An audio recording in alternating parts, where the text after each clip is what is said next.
servidor. Soy miembro de la Comisión Fiscal del Colegio de Contadores Públicos de Veracruz. En esta ocasión es un honor y un gusto para mí hablarles acerca del tema de las sociedades y asociaciones civiles, tanto en el aspecto legal como en el aspecto fiscal. Estas organizaciones son muy comunes en la práctica, pero a veces no del todo conocidas. Por eso mi interés en abordar este tema. ¿Qué es lo primero que debemos decir al respecto? Bueno, ambas llevan en su nombre la palabra civiles. Por consiguiente, son de naturaleza civil y las regula el Código Civil. En este caso, del Estado de Veracruz. El Código Civil del Estado de Veracruz, cuando habla de estas, reproduce, prácticamente copia, lo que dice el Código Civil Federal. Pero bueno, en nuestro estado de Veracruz aplica el de la entidad. ¿Dónde están reguladas estas organizaciones? Están en el libro cuarto, que es de las obligaciones. Ese libro cuarto se divide en partes. En la parte segunda, que se llama contratos, ahí está el título de las ACs y de las SCs. Es muy conveniente que la parte en la cual está este título se llame de los contratos, porque hay que mencionar que para la constitución de una sociedad civil o de una asociación civil, precisamente lo que se hace en la asamblea es un contrato, un convenio entre partes. Y el título en el que está regulado es el título 11, que se llama de las asociaciones y de las sociedades, y comienza en el artículo 2603. Curioso, nada más dice de las asociaciones y de las sociedades, más sobreentendemos y le agregamos la palabra civiles porque están dentro del Código Civil. Vamos a hablar primero de las asociaciones civiles. Artículo 2603. Cuando varios individuos convienen en reunirse de manera que no sea por su propia naturaleza transitoria para realizar un fin, y aquí va a qué es a lo que se dedica un fin artístico, deportivo, científico, literario, estético, educativo, u otro cualquiera no prohibido por la ley, que además no tenga preponderantemente carácter lucrativo o económico, constituyen una asociación. Y esta es una particularidad, una característica muy importante de las asociaciones civiles. No persiguen preponderantemente carácter lucrativo o económico, o sea, ganancias. ¿Qué persiguen? Ayudar a los niños desfavorecidos, a los niños con hambre, a los niños con cáncer, prestar servicios educativos porque el gobierno no se da abasto y necesita, por lo tanto, escuelas privadas, brindar asistencia médica, promover la lectura, la investigación científica. Todo eso debe ser su objetivo primordial, su fin social, su objeto social. Mas, sin embargo, eso no quiere decir que las utilidades no importen. Una buena asociación civil que quiera ser exitosa y ayudar a la mayor cantidad de gente posible durante el mayor tiempo posible, debe de saberse administrar bien y perseguir las ganancias, pero solamente como fin secundario y para tener más recursos para ayudar más. Vamos a hablar ahora de las sociedades civiles.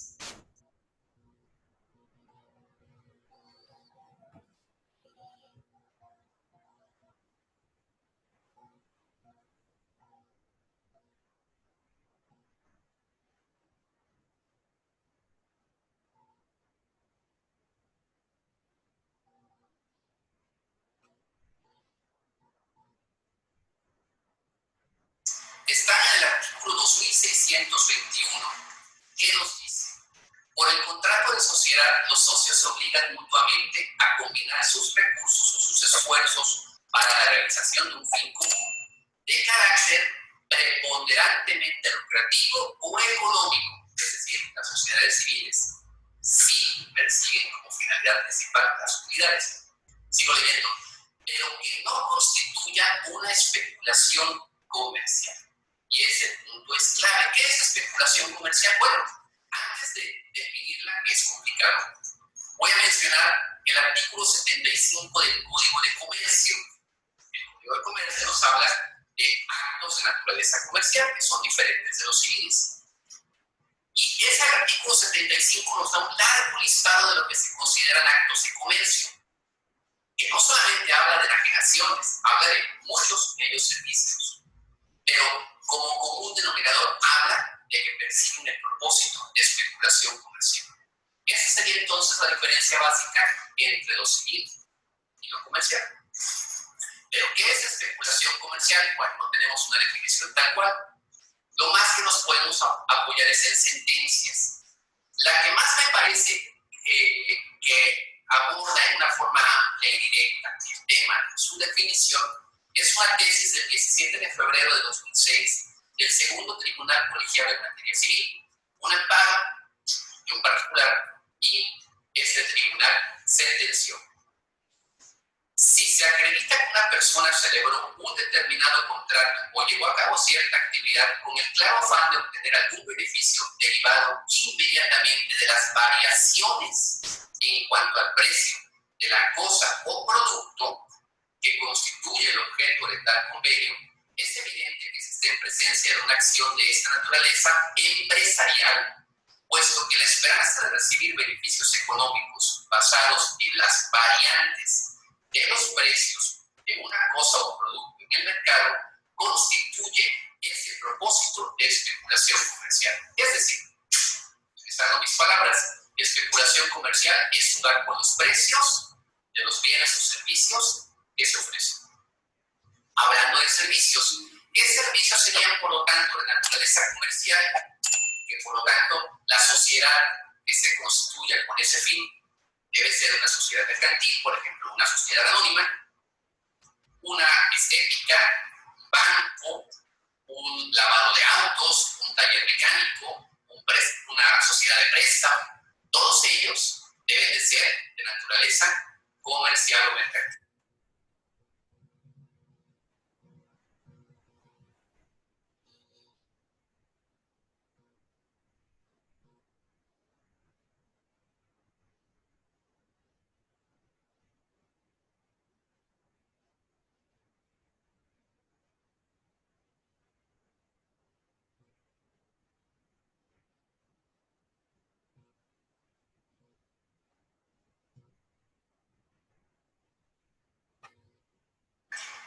¿Qué entraría por exclusión como sociedades de naturaleza civil? Aquellas que como actividad persigan un servicio que no juegue con los precios, y ahí solamente entran los de naturaleza profesional: despacho de contadores, despacho de abogados, ingenieros, abogados, etc. Agrupaciones de profesionales. Bien, ya definida la parte legal, vamos a la parte fiscal. Las asociaciones civiles, voy a hablar de dos primero de ellas, las ACES de inicio, por estar no persiguiendo ánimo de lucro, deberían todas ellas encuadrarse dentro del título 3 de la ley del impuesto sobre la renta, que es de las personas morales sin fines lucrativos. Mas, sin embargo, la propia ley del ISR, con el propósito de evitar la simulación, ¿sí?, y que en ese título que no se paga ISR tributen asociaciones que no se lo merecen realmente, ¿sí?, pone ciertas exclusiones en el artículo 79 de la ley de renta, que es donde nos da un largo listado de fracciones de las que entran en ese título 3. Concretamente nos dice respecto a las asociaciones de ayuda, respecto a las asociaciones que persiguen a beneficio a personas de escasos recursos o promover las artes, o a las escuelas aún teniendo reconocimiento o autorización de validez oficial de estudio. Nos dicen que si no tienen la autorización para ser donatarias, no entran dentro de ese título 3. ¿Dónde entran? En el título 2, la sección general de las personas morales, y tendrán que pagar su impuesto al 30%. Es un aspecto delicado, porque realmente una asociación pudiera aún no conseguir la autorización para recibir donativos deducibles de impuestos sobre la renta, pero ser realmente una asociación de ayuda y sin embargo se le está mandando al título 2. ¿Qué es mejor para una asociación civil? Pensemos, por ejemplo, en una escuela, que es una pregunta que recurrentemente se hace. Somos un grupo de personas, vamos a constituir una escuela. ¿Cómo la constituimos? Bueno, primero que nada, si es un grupo de personas, es una persona moral. ¿Okay? Entonces, vámonos primero a la cuestión legal. ¿Cómo te constituirías? ¿Como asociación civil? ¿Como sociedad civil? ¿Como sociedad mercantil? Bueno, ¿persigues fines de lucro? Es decir, ¿realmente pones la escuela porque quieres ayudarte con las ganancias? Bueno, en ese entonces no hay que disfrazar las cosas y tu sociedad debe ser mercantil. No es el punto. Nosotros realmente si queremos ayudar, queremos impartir la educación y no perseguimos esas ganancias, no nos vamos a quedar con las ganancias. Hablan perfectamente, es una asociación civil. ¿Cuál me conviene más? Bueno, fiscalmente. ¿Piensas ayudar? Asociación civil consigue tu autorización para recibir donativos deducibles de impuestos en el título 3. ¿Okay? Nada más con la aclaración de que no vas a poder retirar ganancias. Todo se limpia. ¿Quieres utilidades? ¿Quieres quedarte con las utilidades porque los integrantes quieren enriquecerse? Entonces, no juegues y vete al título 2. ¿De acuerdo? Ahora, hablando de sociedades civiles, las sociedades civiles tributan en el título 2 directamente.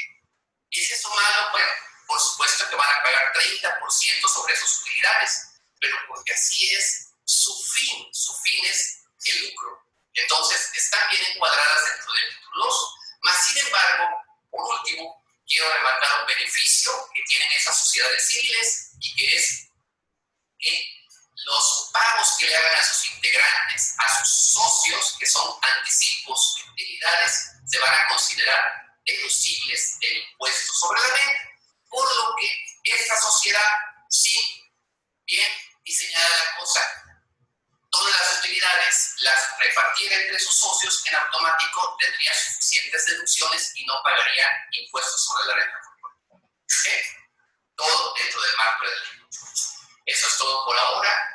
Fue un gusto platicarles de este tema. Suscríbanse, por favor, al Colegio de Contadores Públicos, que dan excelentes cursos, excelentes servicios y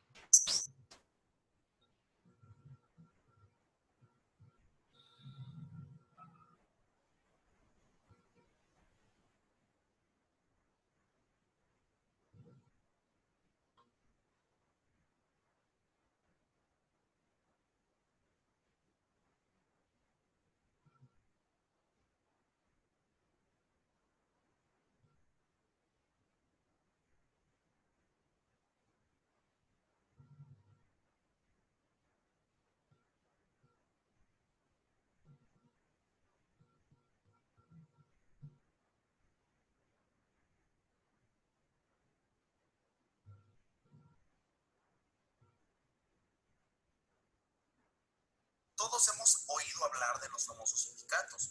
Quizá conozcamos a quienes formen parte de alguno. Quizá tú formas parte de alguno. Pero, ¿conoces realmente qué son los sindicatos? ¿O cuáles son sus derechos frente a un sindicato? Quizá quieres integrarte a alguno. Pues bien, aquí te explico qué son los sindicatos. Los sindicatos son las asociaciones de trabajadores o patrones constituidas para el estudio, mejoramiento y defensa de sus respectivos intereses. Dentro de los diferentes tipos de sindicatos conformados por trabajadores se encuentran los siguientes. Los gremiales, los formados por trabajadores de una misma profesión, oficio o especialidad. De empresa, los formados por trabajadores que presten sus servicios en una misma empresa. Industriales, los formados por trabajadores que presten sus servicios en dos o más empresas de la misma rama industrial. Los nacionales de industria, formados por trabajadores que presten sus servicios en una o varias empresas de la misma rama industrial, instaladas en dos o más entidades federativas. Y de oficio, varios, los formados por trabajadores de diversas profesiones. Esos sindicatos solo podrán constituirse cuando en el municipio de que se trate el número de trabajadores de una misma profesión sea menor de 20. En los sindicatos de patrones encontramos los siguientes: los formados por patrones de una o varias ramas de actividades, y los nacionales, los formados por patrones de una o varias ramas de actividades de distintas entidades federativas. El objetivo de la creación de un sindicato es la integración de una congregación que defiende y proteja los intereses de los trabajadores al servicio de la sociedad. Es importante mencionar que todo trabajador puede formar parte del sindicato de su empresa, incluso si son mayores de 15 años. Sin embargo, la Ley Federal del Trabajo nos menciona que están prohibidos para integrarse a un sindicato aquellos a quienes su empleo se ha promovido bajo el régimen de empleado de confianza. Los sindicatos se basan en principios como transparencia, certeza, gratuidad, inmediatez, imparcialidad, respeto a la libertad, autonomía, equidad y democracia sindical. De las facultades de un sindicato son adquirir bienes muebles, adquirir bienes inmuebles destinados inmediatamente al objeto de su institución y defender ante las autoridades sus derechos y ejercitar las acciones correspondientes.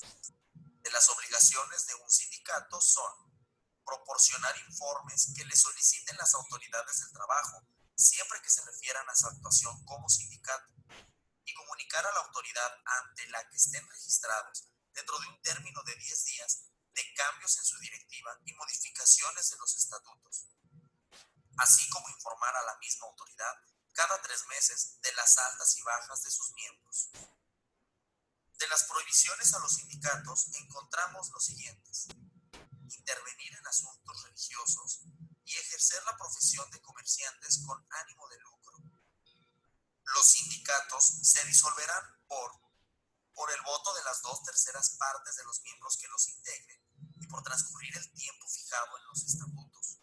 Los sindicatos representan a sus miembros en la defensa de los derechos individuales que les correspondan, sin perjuicio de los trabajadores, para obrar o intervenir directamente, cesando entonces, a petición del trabajador, la intervención del sindicato.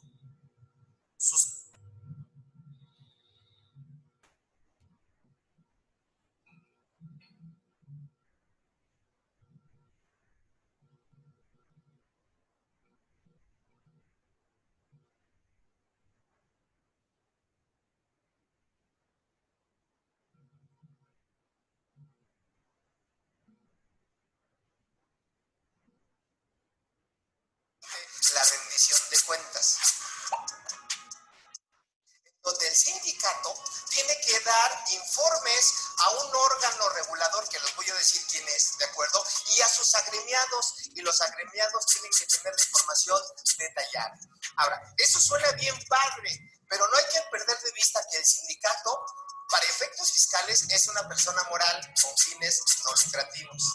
¿Eso qué implica? Que el sindicato no causa impuestos sobre la renta. ¿Eso qué implica? Que el sindicato no causa IVA. ¿Y eso qué implica? Que si ustedes checan el artículo 86 de la Ley del Impuesto sobre la Renta, se van a encontrar con una sorpresa, que los sindicatos obreros, escuchen esto, no tienen la obligación ni de llevar contabilidad, ni de expedir ni recibir CFDIs. Entonces yo me pregunto, ¿en base a qué van a rendir su informe? No sé si queda claro el comentario.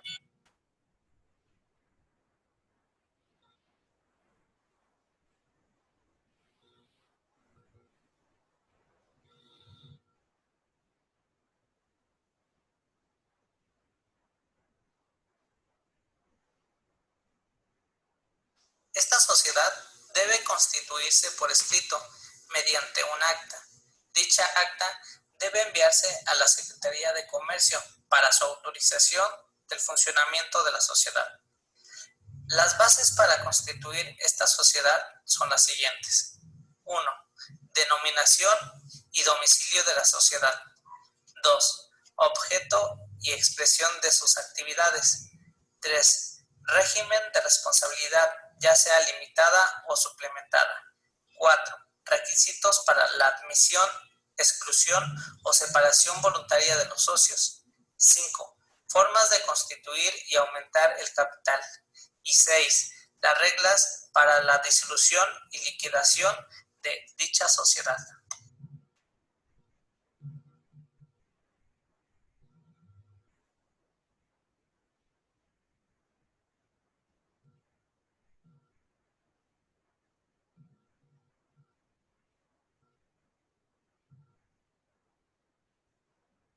Los principios del cooperativismo son membresía abierta y voluntaria, que nos dicen que son organizaciones voluntarias y abiertas a todas las personas que deseen asociarse y estén dispuestas a aceptar las responsabilidades de ser asociado. Tenemos control democrático de los miembros. Las cooperativas son organizaciones democráticas, por lo tanto, los miembros directivos de la cooperativa son elegidos en la Asamblea General de los Delegados. Participación económica de los miembros. Los asociados contribuyen equitativamente al capital de sus cooperativas y a su vez todos sus asociados, obteniendo excedentes que resultan del ejercicio económico del año. Autonomía e independencia. Las cooperativas son independientes de ayuda mutua, controladas por sus asociados. Lo hacen con un control democrático por parte de sus asociados para así mantener la autonomía cooperativa. Educación, entrenamiento e información. Las cooperativas proporcionan educación y formación de los asociados y aplican parte de sus excedentes para transmitir información a niños y jóvenes acerca de la naturaleza y beneficios cooperativos. Cooperación entre cooperativas. Las cooperativas sirven a sus asociados lo más eficazmente posible, trabajando conjuntamente mediante estructuras locales, nacionales, regionales e internacionales. Compromiso por la comunidad. Al mismo tiempo que se contratan en las necesidades y los deseos de los asociados, las cooperativas trabajan para conseguir el desarrollo sostenible para sus comunidades.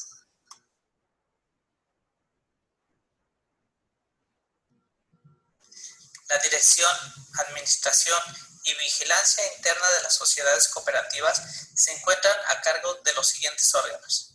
La Asamblea General. La Asamblea General como autoridad suprema, quien conocerá y resolverá todos los negocios de importancia de las sociedades. Sus atribuciones son la aceptación, exclusión y separación voluntaria de los socios, la modificación de las bases constitutivas, la aprobación de los sistemas y planes de producción, trabajo, distribución, ventas y financiamiento, el aumento o disminución del patrimonio y capital social, el nombramiento y remuneración de los miembros del Consejo de Administración y Vigilancia. El Consejo de Administración. El Consejo de Administración como órgano ejecutivo de la Asamblea General, integrado por un presidente, secretario y un vocal, nombrados por la propia Asamblea para un término de 5 años, con posibilidad de reelección, quien tendrá la representación de la sociedad y la firma social, pudiendo designar entre los socios o personas no asociadas, uno o más gerentes y comisionados para la administración de las secciones especializadas, en el entendido que los responsables del manejo financiero requerirán de aval solidario o de fianza durante el periodo de su gestión, a efecto de asignar la correcta administración de la sociedad. El Consejo de Vigilancia. El Consejo de Vigilancia, integrado por un número impar de miembros no mayor a 5, que desempeñarán los cargos de presidente, secretario y vocales, designados en la misma forma que los miembros del Consejo de Administración, quienes permanecerán en su cargo el mismo periodo de estos, siendo responsables de ejercer la supervisión de todas las actividades de la sociedad con derecho de veto, con el solo objeto que en el Consejo de Administración reconsidere las resoluciones vetadas.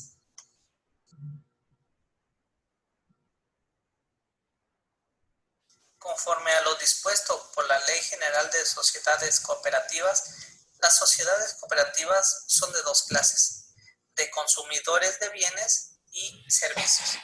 Estas, independientemente de obtener y distribuir artículos o bienes de los socios, pueden realizar operaciones con el público en general, siempre que se permita a los consumidores afiliarse a las mismas y dedicarse a actividades de abastecimiento y distribución, ahorro y préstamo, así como a las prestaciones de servicios relacionados con la educación y la obtención de viviendas.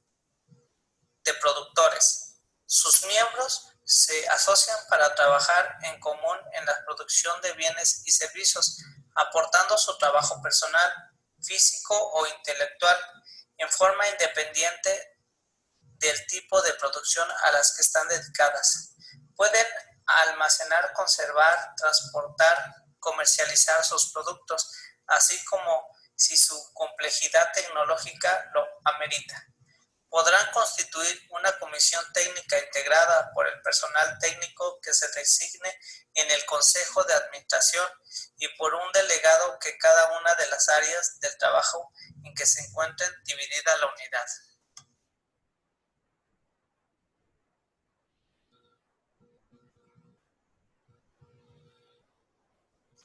Los derechos de los socios son: 1. Asistir, participar en los debates, formular propuestas y votar en la Asamblea General y demás órganos colegiados de las que forme parte. 2. Ser elector y elegible para los cargos de los órganos sociales. 3. Participar en todas las actividades de la cooperativa sin discriminaciones. 4. La actualización, cuando proceda, y a la liquidación de las aportaciones al capital social, así como a percibir interés por las mismas, en su caso. 5. La baja voluntaria. 6. Recibir la información necesaria para el ejercicio de sus derechos y cumplimiento de sus obligaciones. 7. A la formación profesional adecuada para realizar su trabajo, los socios trabajadores y los socios de trabajo. 8. Los socios tienen derecho a participar en las actividades económicas y sociales de la cooperativa, con arreglo a los estatutos. Las obligaciones de los socios son: 1. Cumplir los acuerdos válidamente adoptados por los órganos sociales. 2. Participar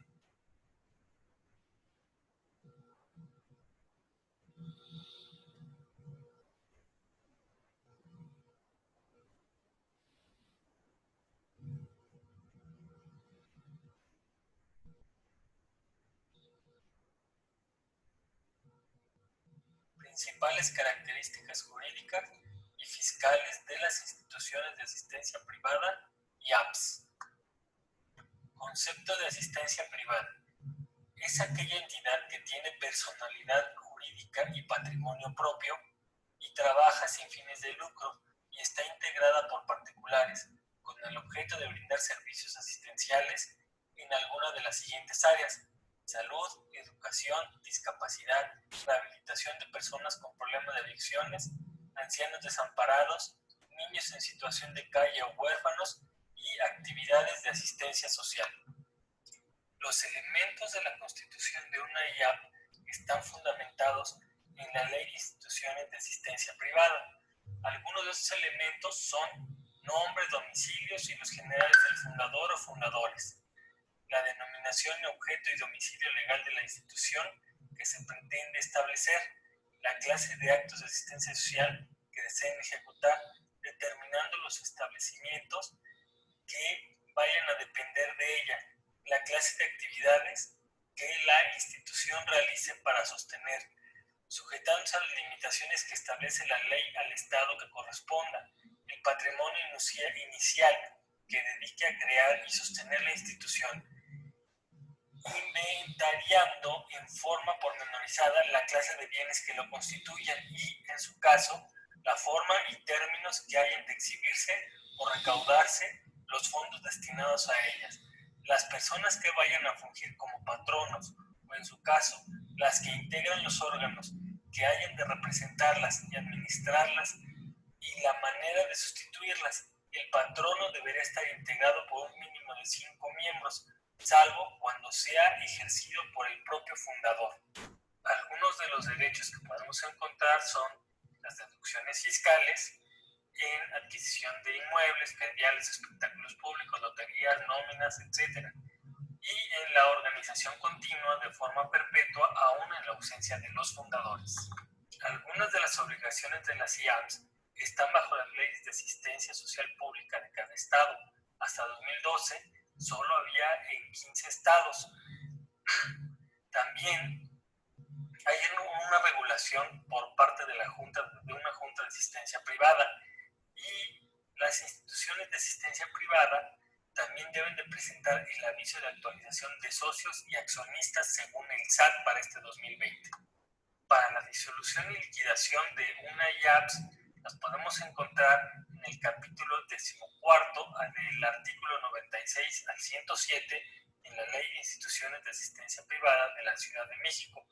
Este debe de incluir un escrito de solicitud, un escrito libre solicitando la disolución y liquidación, un acta de un órgano facultado donde se haya acordado solicitar a la Junta de Asistencia Privada la aprobación de la extinción, los estados financieros del mes inmediato anterior, una constancia de cumplimiento de obligaciones fiscales emitida por el SAT y una opinión favorable del cumplimiento de las obligaciones legales ante la Junta de Asistencia Privada de la Ciudad de México.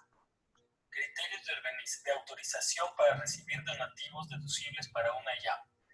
Debe ser una donataria, una organización de la sociedad civil que no son contribuyentes del ISR, debe contar con un acta constitutiva y en ella definir su objeto social, debe contar con un documento que acredite la realización de actividades que cumplan con los objetivos, y en ese oficio se tiene que validar efectivamente que realiza ciertos actos o actividades asistenciales.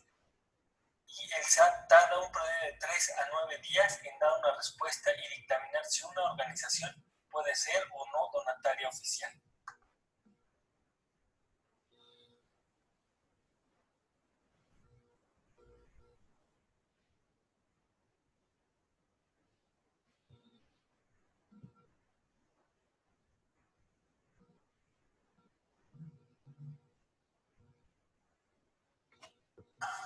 Se le otorgó al Instituto Nacional Electoral, se le dio la atribución de fiscalizar los recursos de los sujetos obligados a nivel nacional, es decir, los recursos que recibe a nivel federal, que son los que otorga el Instituto Nacional Electoral a los sujetos obligados, en particular partidos políticos, y los recursos que otorgan los organismos públicos electorales locales a los sujetos obligados en el ámbito local. Me refiero particularmente a los partidos nacionales con acreditación local en las entidades y a los partidos políticos locales.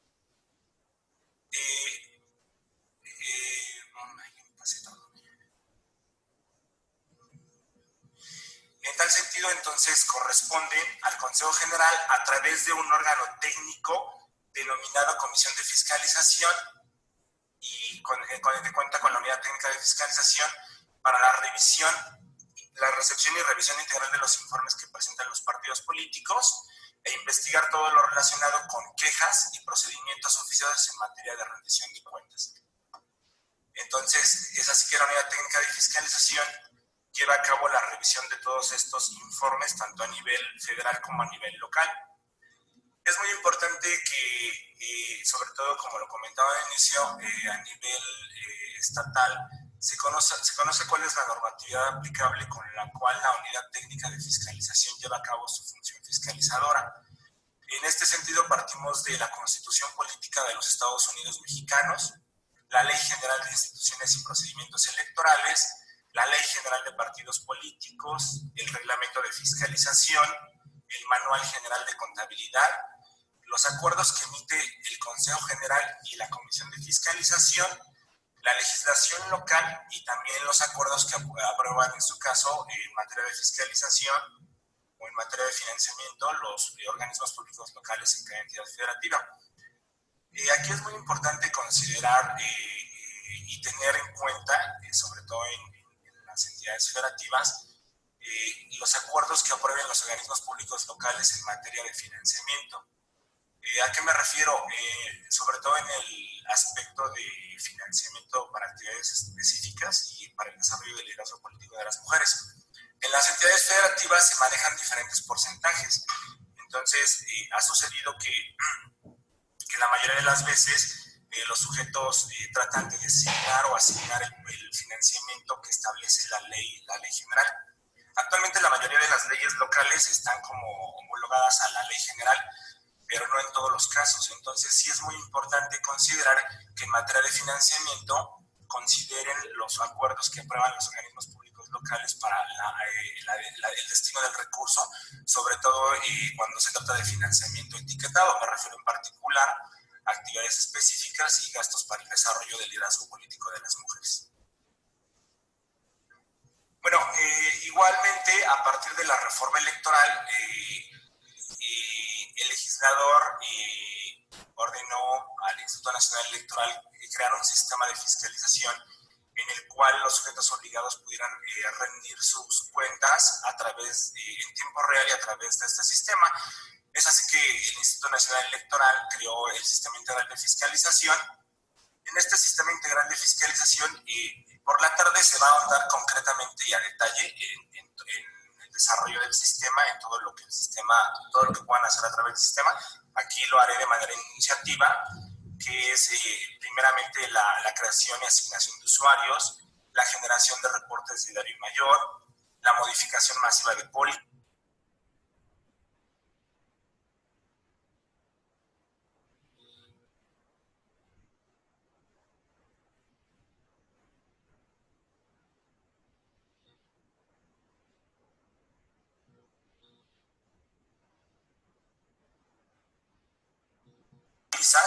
el registro de operación y carga de evidencias de forma masiva, que es lo que en términos generales pueden hacer en el Sistema Integral de Fiscalización. Algunas de las herramientas que tiene el Sistema Integral de Fiscalización, de conformidad con el artículo 11 del numeral 4 del Reglamento de Fiscalización, es el módulo de avisos de contratación. Este módulo de avisos de contratación es un aplicativo para que los sujetos obligados presenten la información de los contratos celebrados y sus modificaciones de conformidad con el artículo 4, numeral 1, inciso D del Reglamento de Fiscalización. Otro módulo es el Registro Nacional de Proveedores, el RNP. Ahí se podrán proveer bienes y servicios a los partidos políticos. Me refiero a la consulta que pueden tener sobre a qué proveedores pueden contratar para celebrar operaciones de conformidad con lo que establece el artículo 356, numeral 1 del Reglamento de Fiscalización. Otro módulo que la verdad ha sido muy eficiente para la autoridad en el tema de la notificación electrónica de los oficios de errores y omisiones. Ha sido muy eficiente en el sentido de tanto de ahorrarnos tiempo en notificar los oficios. Anteriormente la autoridad corría a un avión para ir a notificar los oficios de errores y omisiones a las entidades federativas, o iba y subía el sobre a un avión para efectivamente que llegaran en tiempo los oficios, ¿no? Esto ha ahorrado a la autoridad recursos financieros, materiales humanos, y ha sido muy eficiente la utilización de este módulo de notificación electrónica, y creo que también ha sido para los sujetos obligados una herramienta muy benéfica. Otro punto, pues el registro de operaciones, que en concreto pues es el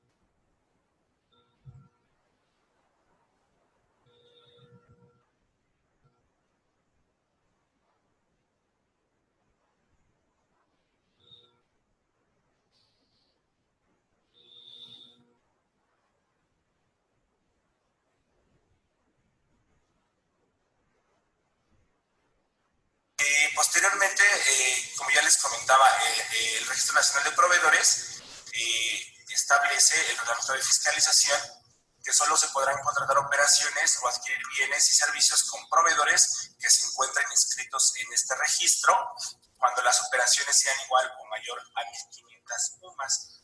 Aquí es importante que consideren que este cálculo lo deberían realizar considerando el total de las operaciones que el proveedor vaya a realizar en un ejercicio o en un periodo determinado. En alguna ocasión algún partido político me decía, es que, bueno, yo contraté inicialmente una factura de 100,000 pesos, pero yo no consideraba que durante todo el ejercicio iba a estar realizando operaciones con ese proveedor.